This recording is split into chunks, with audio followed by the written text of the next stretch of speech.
Have you ever felt like you were up against a giant? A challenge so big, so intimidating, that everyone else just ran away? Well, today we're diving into one of the most famous underdog stories of all time, the tale of David and Goliath. Picture this.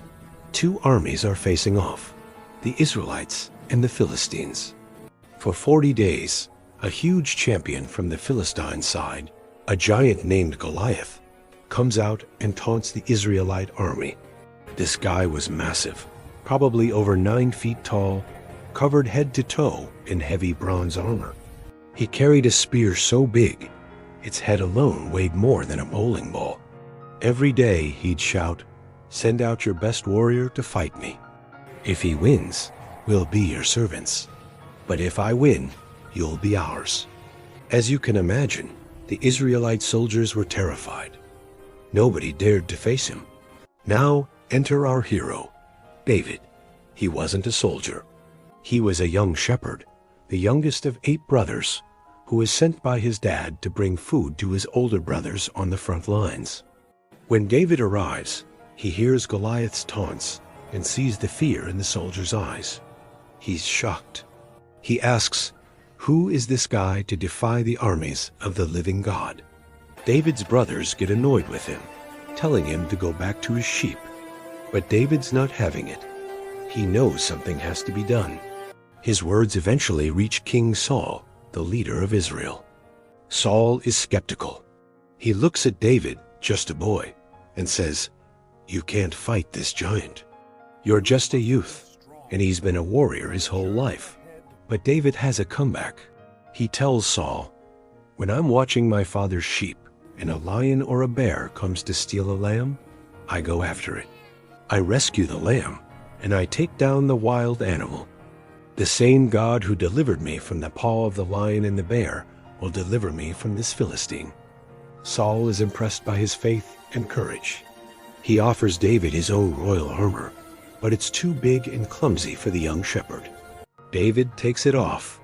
He says, "I can't go in these." Instead, he walks to a nearby stream, picks up 5 smooth stones, and puts them in his shepherd's bag. With just his staff in one hand and his sling in the other, he walks out to face the giant. Goliath sees this young boy coming towards him, and he's insulted. He roars, "Am I a dog that you come at me with sticks?" He curses David and promises to feed his body to the birds.